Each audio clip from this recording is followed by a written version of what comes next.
Diving into chapter 23 today. Before we do that, just another quick reminder here is I did get several questions right before the exam yesterday about elements that were not discussed in the actual text chapter. If you'll remember, several weeks ago, several months ago, we talked about the way that this text is laid out. And unfortunately, you don't have the study guide pieces that directly correlate to the chapters. You kind of have to hunt and peck. So if you see things in the study sections that are new, that we have not discussed in any form in the text, that's not going to be on a quiz. So just so you know. For instance, there were some questions with regard to holds. Well, if you look at chapter 28, Chapter 28 is about holds. So we haven't gone over it, we haven't been there, so that was not on parts of the test. The big parts of the test, as you know, had to do with being able to identify the various elements of the low altitude charts, the things that you're going to find en route. And I did allow you to use not just your figures and legends, but also the aeronautical chart user's guide. That last guide is not something you're going to be able to use on the test. However, I want you, as I've said before, to get familiar with that because it is a tremendous practical asset for you to use as a pilot. So there's that. Now, one thing here I want to show you, and that is, before we dive into the chapter, I want you to see kind of where we are. Remember the table of contents, and also remember your other resources that you have here. You have several appendices that you have in this book, and those can be very helpful for you to explain certain elements that you see in the chapter. Another thing that you're going to see here is that you'll see instrument approaches, and then you'll see visual maneuvering comes after that, VOR approaches after that, GPS approaches, and then the big enchilada, which is the instrument landing system, that comes in chapter 27 here in chapter 28. Now you start to see here the holding patterns, procedure turns, DME arcs, and after that we start talking about the partial panel, and that's where we finish things up with regard to instruments. So it's important to know, you know, like we talk about in aviation, what's next. So this is kind of where you'll see where we are, and so you know what's coming, what's next, so that you can alleviate your anxieties about what's going to be covered on a test or not. So with that, we'll start here on the instrument approaches. Now, before I begin, one thing that I do want to tell you is that like with so many things here in this text, it's extremely difficult to hear with what we're working with is to not have a few of these, you know, cart horse type scenarios that we have. So you're going to be introduced to things that, again, we haven't talked about yet, but they're more of introduction into what's coming. The other thing that you'll notice here in this is the fact that we had a chapter that was dedicated specifically to departures. We don't have one that is specifically dedicated to arrivals. As you noticed from the reading, they included arrival information here in the approach, the instrument approach chapter. So we have to take parts of that arrival piece there from that chapter talking about arrivals and understand that arrivals are going to be discussed with the approaches. So I wanted everybody to make sure that you were aware of how that was going to work. So when we look here at the instrument approaches, think about what it is, again, that we're doing.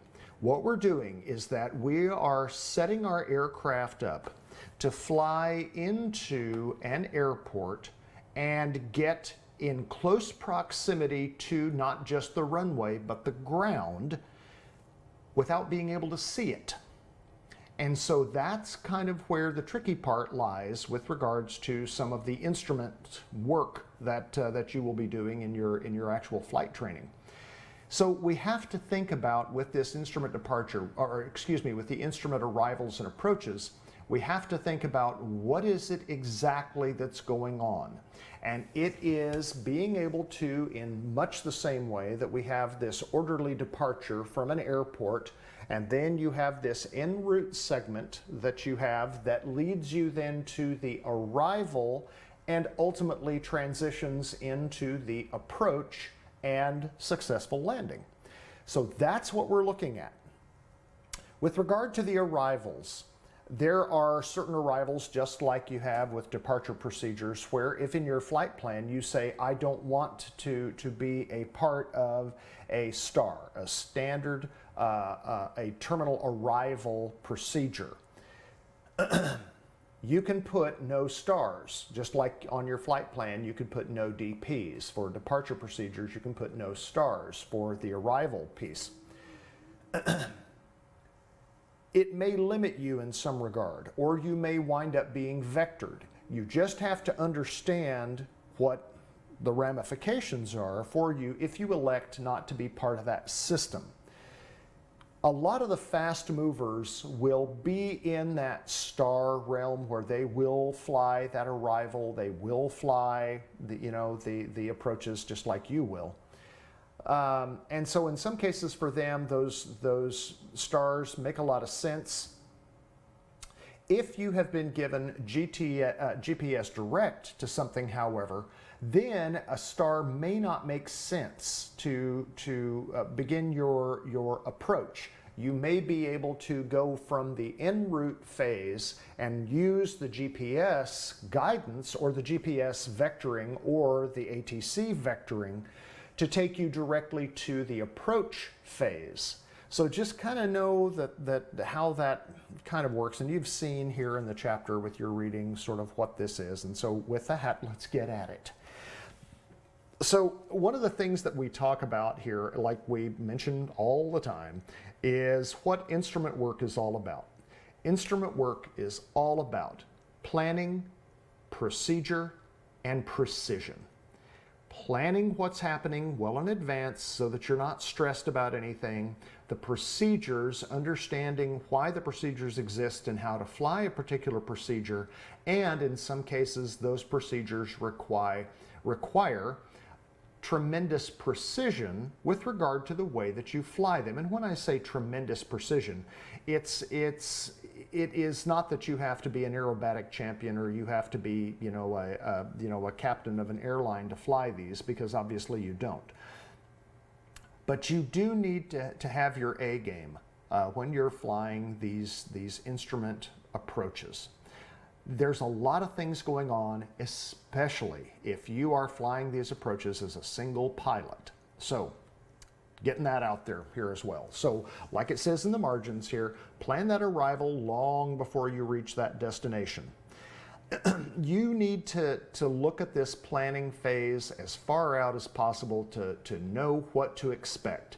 The biggest thing has to do with your weather. What is that weather going to be like? Has the forecast changed? Has there been some additional elements there that you may not have been counting on? What are the conditions of the runway? And those are things that you have to consider as you begin planning here for your arrival and your approach. It tells you here about calculating your descent points. It shows you in this paragraph how to do them. ATC may give you various different types of letdowns that they have, or these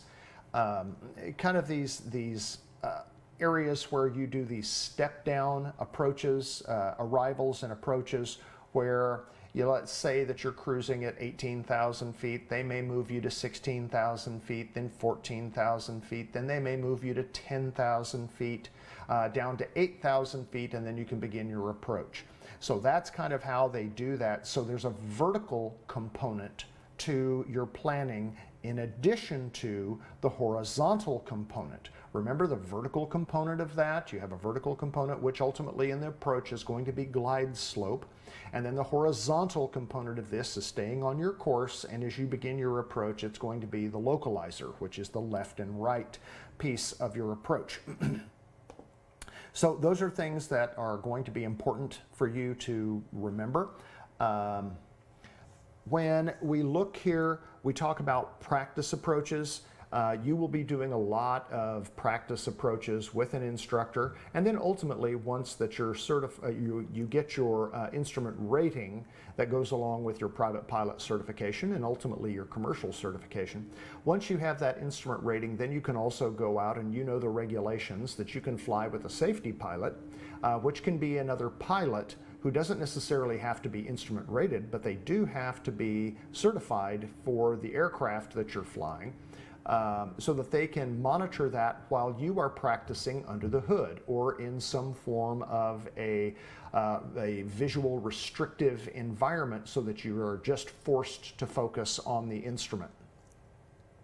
The thing that they're talking about here is that when you're doing these practice approaches are done in VFR conditions. Well, it's important for you to stay in VFR conditions because remember, you're not on an instrument flight plan. So without that being on that instrument flight plan, even though you may be instrument rated when you're doing your practice, is that you still need to remain VFR. So if for whatever reason ATC gives you some type of vector, some type of direction that may put you too close or into a cloud, then you have to say that you can't accept to maintain VFR. And then they can vector you elsewhere so that you can stay VFR. So that's another thing that you need to understand. So the stars, you've read here what a star is, how it works, and the fact that you can put no stars on there. To accept the star, you have to have at least the verbiage, the written or textual description in the cockpit. It's also good to have a picture there with you because that's helpful. In this case, they're showing you one of the arrivals here into Tucson. And in this is the Dingo 5 arrival. The Dingo 5 arrival is going to be that piece that sort of bridges the en route phase to the beginning of the approach phase. And what this is that if you look here, here's the airport, here's Tucson, here's ultimately where you're going. Well, let's say you're coming in here from the north or you're coming in here from the west, or you could even be coming in here from the east and grabbing one of these transitions to begin your approach. You can see that these all begin at a VOR or a VORTAC. And so you have the Phoenix VOR, you've got the Gila Bend VOR, the Stanfield VOR, and these give you then, again, just like you would expect here, you can see, your MEA here of 8,000. It gives you then the radial here of 163, and it gives you the distance of 33 miles here from this Phoenix VOR down to the Stanfield VOR. So this is kind of how you would fly it. You would intercept the Phoenix VOR, fly to Stanfield, and then from Stanfield you would head down here to Basser, and Basser is where then you're going to start beginning the approach phase of things.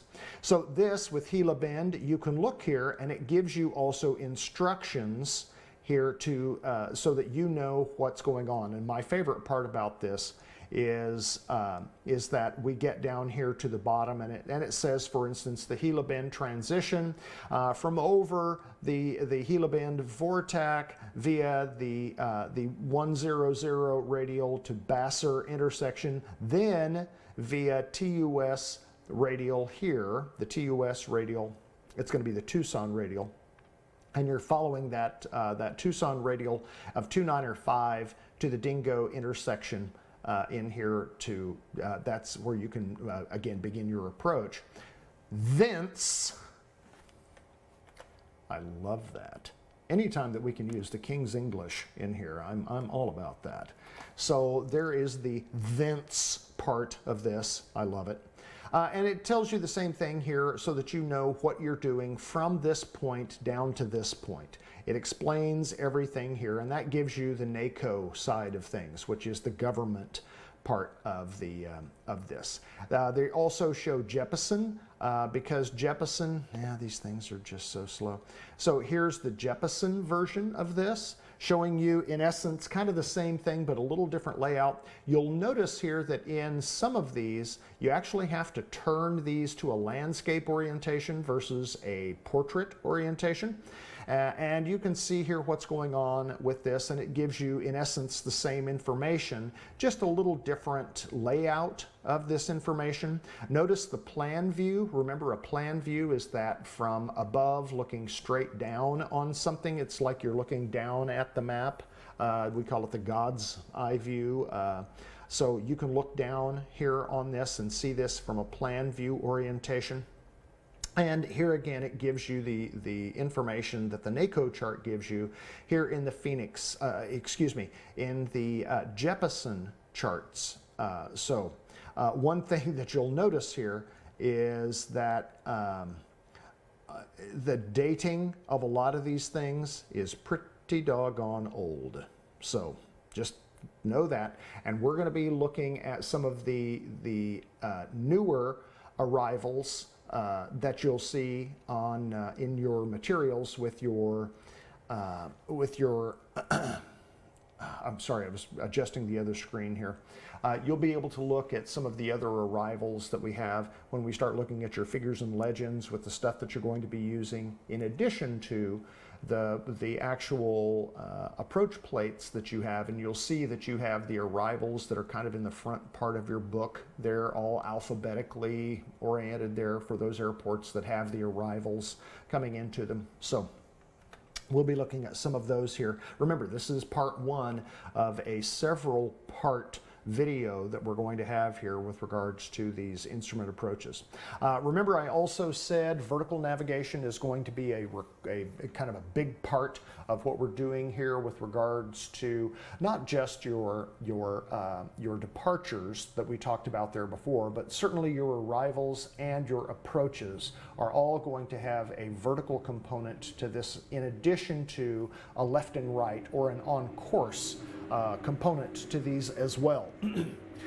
It is extremely important, guys, like we talked about before when we were looking at the altimeter settings, to make sure that you are on top of those altimeter settings and that you have dialed in the correct altimeter setting into the Colesman window for any of these values here for MSL, which is what we're talking about here, in your altitude to be correct.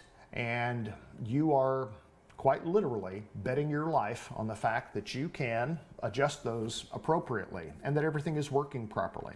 And if not, eject, eject, eject. You're not going to eject, but you're going to divert, and you're going to go somewhere where you can sort this out in a VFR environment and land somewhere else in a VFR environment if something is wonky here with the instrument side of things. So the instrument approach, understand that with the instrument approach, and it doesn't talk about this right here, but you just need to remember what the instrument approach is. As I mentioned earlier, that instrument approach is going to be this way that you can bring your aircraft in with sole reference to the instruments and line that airplane up with a particular runway and take it down to a particular altitude, whether it's MSL or AGL, in hopes of identifying the airport environment visually,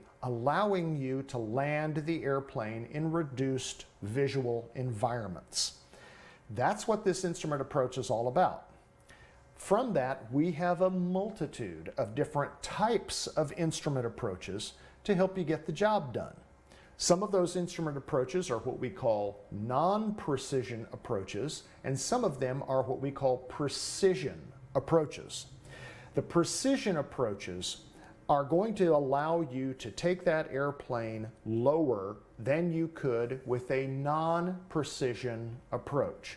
A non-precision approach might be a little simpler to fly and simpler to execute, but it may limit you with regards to the visibility component that you have over that runway to be able to see it. Because remember, if you get to a particular point, which we'll talk about, in your approaches and you are unable to visually identify that airfield, or that, in this case, that particular runway environment, then you have to go what we call missed, meaning that you must then declare that you're flying a missed approach. You fly a particular prescribed course that is either published or it's given to you verbally prior to you beginning your approach to an area where perhaps you're going to have to hold, or fly that racetrack pattern, that you're going to have to fly that until they can work you back in to fly another approach. Maybe the conditions are getting better. Maybe they're getting worse. So that's going to be the thing that you have to decide, is just like with the VFR flying. The reason that we call it a go-around checklist is because your mindset is that you're going to expect to go around and then be surprised to land. That needs to be your mindset with regard to instrument approaches as well, is that your mindset is, I am going to fly the missed, but then all of a sudden I get close to my MDA or my DA, yeah, you can look those up, and all of a sudden you can see the runway and it's like, oh, wow, hey, maybe I'll get to land. That should be the mindset. So that's how important those missed approach segments are for these instrument approaches. There's that. When we look here, the book describes 5 somewhat different segments of this instrument approach. And each one of these is going to be important, and each one of these is going to be talked about individually. The first segment, of course, is the arrival or the feeder route. The arrival segment, remember, is that segment that bridges the en route phase to the approach phase. And so it's that arrival segment that you're going to be descending, you're flying different headings, or you are flying certain radials, or you're flying a certain prescribed approach to get you down, arrival, flying a prescribed arrival so that you can begin the approach phase. So that's what that arrival segment will do. And you can see on the illustration there in 23.3 sort of what they're talking about there with that arrival piece. Next, you're going to have the initial approach segment. So when you get to this thing from the arrival to this little guy that has IAF, or the initial approach fix, on it, from this part here, you're flying the initial approach segment. Makes sense, right? Then from that initial approach segment, that will lead you to an intermediate approach segment, or the IF, the intermediate fix, at which point you're flying the intermediate approach segment. Duh. Then you get to the last part. Here, well, I say the last part. The final approach segment, and this is going to be that area where you're lined up with the runway, or are you, to allow that letdown, that controlled letdown to the airport environment to a particular altitude in an attempt to land in this reduced visibility environment. Then you begin the the missed approach segment. So try to get figure 23.3 in your mind as to what exactly is happening here as I'm flying to land this airplane at this particular airport. So those are the 5 segments. Now, as we look here, we talk about this arrival segment.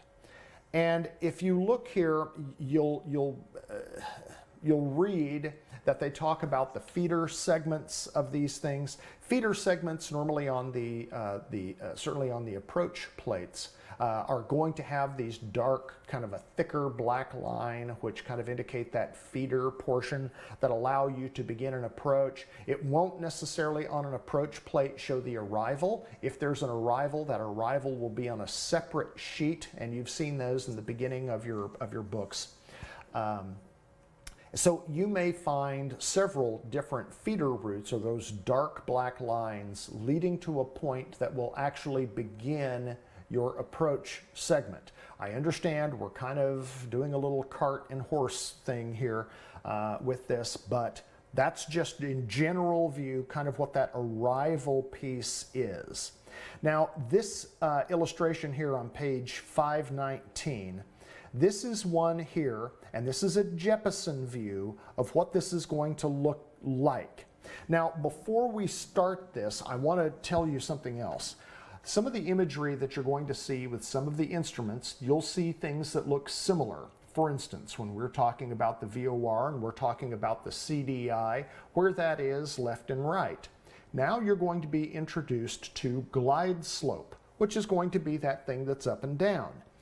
There's a couple different presentations of this.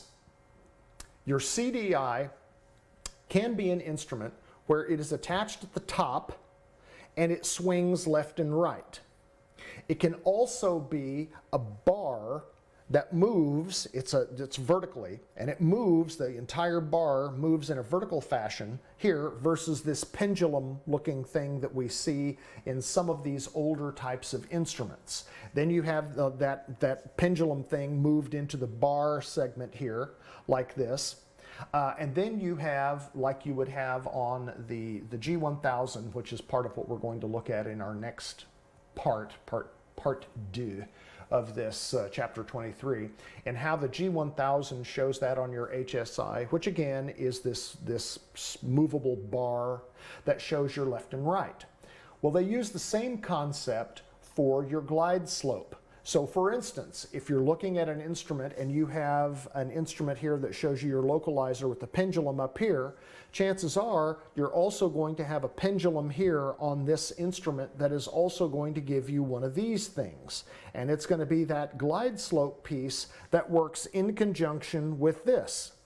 Sound a little confusing? This is why this requires a separate rating, is because it is a different skill set. So here's your glide slope thing here, and this is going to be your localizer. Your glide slope can also be a bar like this, or your glide slope can also be a diamond set in a vertical orientation, and we'll show you this on the G1000 that you follow. The biggest thing to remember about these is just like we talked about with VORs and a CDI, that bar is your course. That is your course.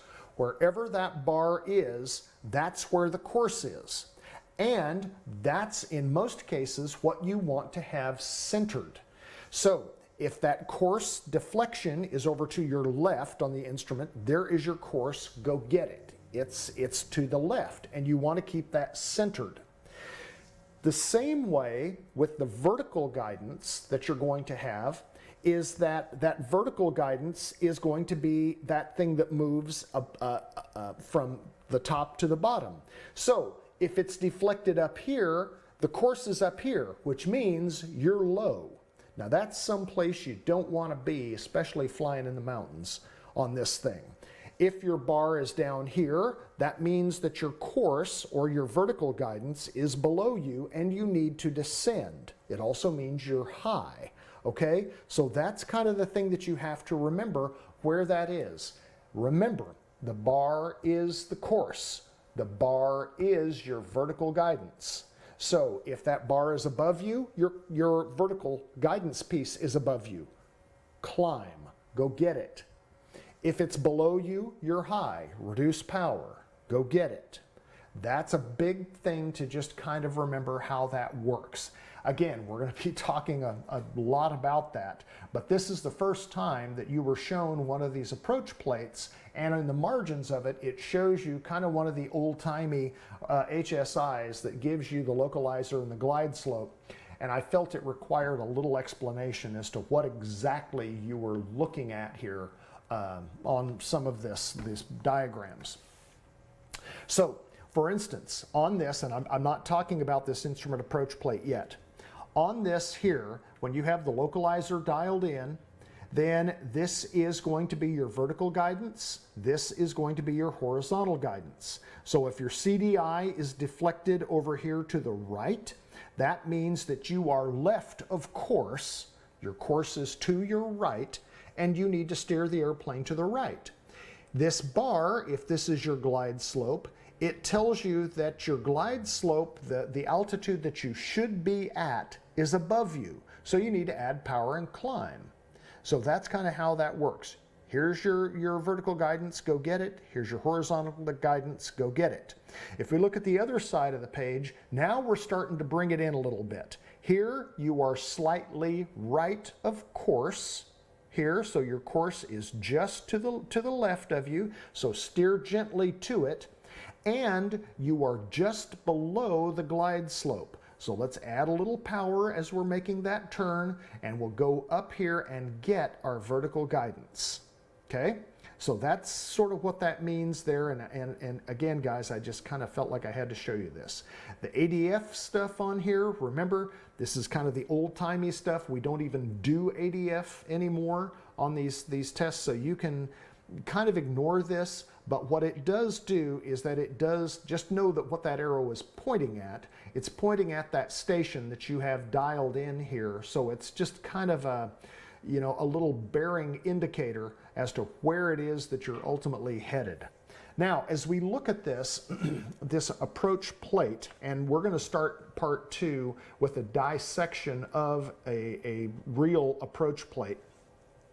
You'll notice here that Jeppesen and NACO, those are going to be the two different types of charts that we're going to use. NACO being the government charts, Jeppesen being a more proprietary chart, and in most cases more expensive, but a lot of people learned on Jeppesen and they prefer it. So you'll see that the information up here, kind of the heading information that you'll have for a particular airport and its approach. Then you have the plan view section that you have here for this particular approach, which shows you what that, in a top-down view, what that approach may look like. Understanding that in most cases, it's not going to be to scale, so don't count on that. It could be, but don't count on it. Below that here, we have the profile view. So if you're looking at something from the side, this gives you an idea about what this looks like here, and this gives you kind of your vertical information. Most of the stuff in the plan view here kind of tells you where you're going to be from a localizer or left and right standpoint. The stuff in the profile view will talk about your vertical guidance of this here as well. Then here we'll talk about the different approach categories, what ground speed you have, what the glide slope angle is, and guys, we're going to talk about all of this here, so this is just preliminary.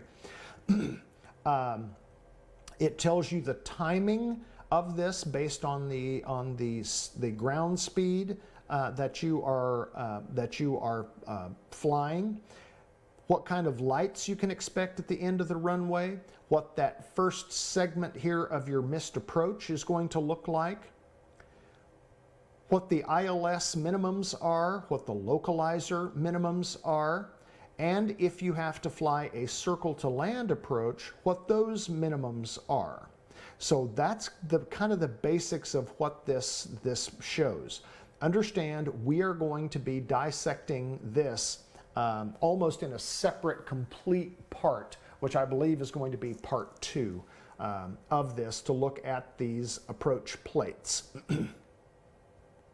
So the initial segment, this is going to be that part here that once you get to the initial approach fix, the IAF, then that will begin that initial segment. The intermediate segment, as we talked about here before, that's going to be when you reach that intermediate fix piece. That's where you'll begin the intermediate segment, and you can look at illustration 12-3 or 23-3, I'm sorry, on that to look at this. It tells you sort of where you'll find those. We will look at this a lot.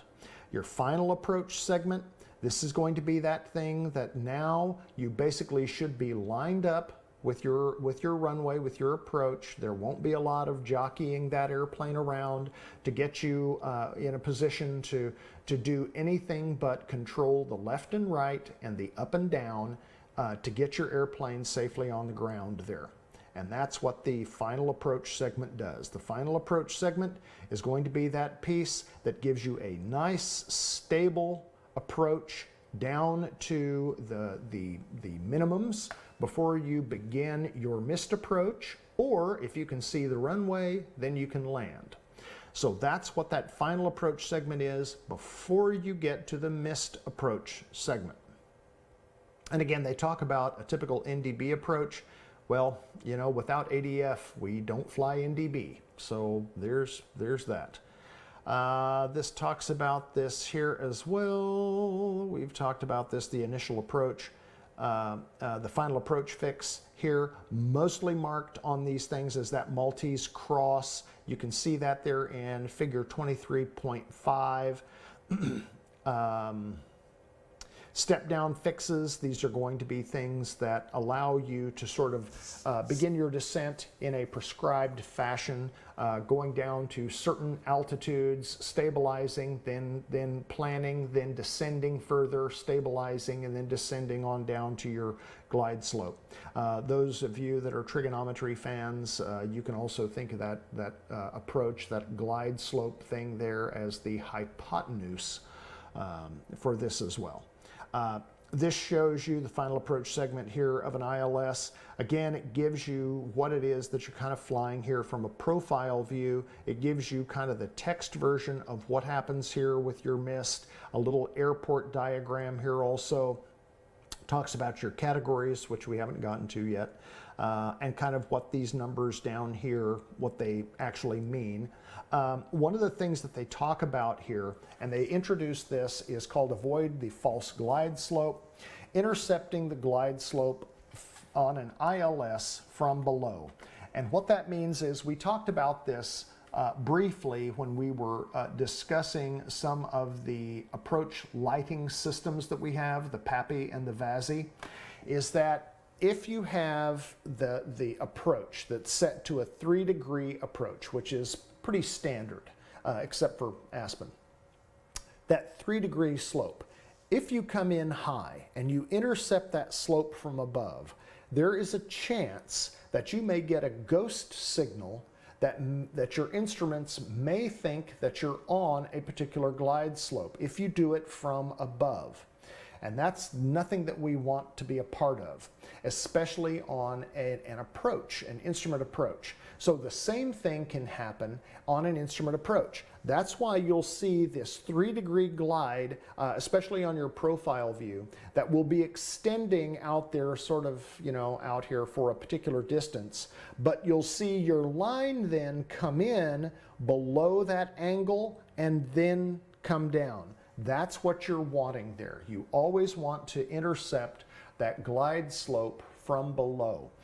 If we look at this here, just again, I'll try to draw this for you here just real quick. So there's your, well, I don't want that. I want this. I want black. I thought I had black on there. Come on. So there's your runway.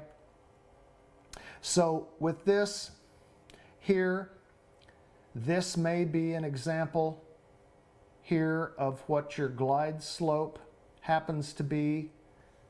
And what you're after here is that on your approach, you're flying this approach so you can reach this point and then fly right down the middle of the pipe to whatever your DA or your MDA happens to be at whatever altitude that is. And then, or if you see the runway, then you can land. But that's how you want to do it. You want to intercept this from below. Okay? That's very important.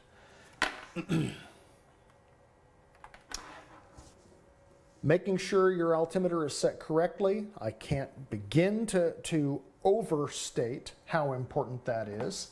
So just remember that that's what you're betting on. You're betting on these altitudes, and certainly in mountainous terrain or even areas where there are obstacles beneath that approach, that approach slope coming into an airport, you've got to make sure that that altimeter is set correctly.